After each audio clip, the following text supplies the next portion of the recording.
శ్రీవారి భక్తులకు తిరుమల తిరుపతి దేవస్థానం శుభవార్తనందించింది. VIP break దర్శనానికి నిన్నటి నుంచి టీటీడీ తిరిగి సిఫారసు లేఖలను స్వీకరిస్తోంది. ఎన్నికల కోడ్ నేపథ్యంలో ఆగిపోయినటువంటి విఐపి బ్రేక్ దర్శనాలు పునఃప్రారంభమయ్యాయి. నిన్నటి నుంచి ఈ యొక్క లేఖల్ని అనుమతిస్తున్నట్లుగా అధికారులు వెల్లడించారు. మే 13వ తేదీన ఎన్నికల ప్రక్రియ ముగియడంతో పాటు శ్రీవారి భక్తుల రద్దీ పెరగడంతో తిరుమల ఆలయ ఈవో ఈసీకి మే 15వ తేదీన లేఖ రాశారు. తిరిగి తిరుమలలో విఐపీల సిఫార్సు బ్రేక్ టికెట్ల జారీకి అనుమతించాలని ఈసీకి టీటీడీ విజ్ఞప్తి చేసింది.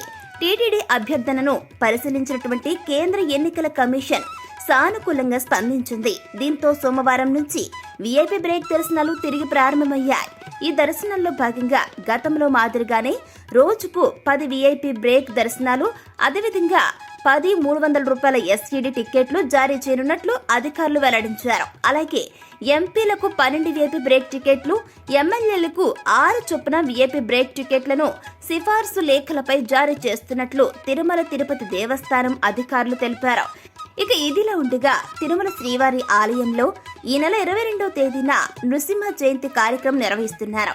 ప్రతి ఏటా వైశాఖ మాసం స్వాతి నక్షత్రంలో నృసింహ జయంతిని నిర్వహిస్తారు. ఈ జయంతిలో భాగంగా శ్రీ యోగ నరసింహ స్వామివారి మూలమూర్తికి ప్రత్యేక అభిషేకం వంటి కార్యక్రమాలను చేస్తారు. వైశాఖ మాస ఉత్సవాల్లో భాగంగా శ్రీ నరసింహ స్వామివారికి తిరుమల వసంత మండపంలో మధ్యాహ్నం 3 నుంచి సాయంత్రం 4:30 వరకు పూజా కార్యక్రమం అనేది ఉంటుంది. ఈ కార్యక్రమాన్ని భక్తులు టీవీలో లైవ్ లో వీక్షించవచ్చు.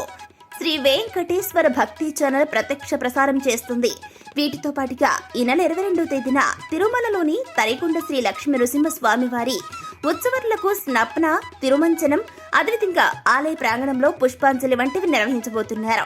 ఇక సాయంత్రం 6 నుంచి 8 గంటల వరకు అన్నమాచార్య ప్రాజెక్టు కళాకారులతో గోష్ఠి గానం, హరికథ చేయనున్నారు.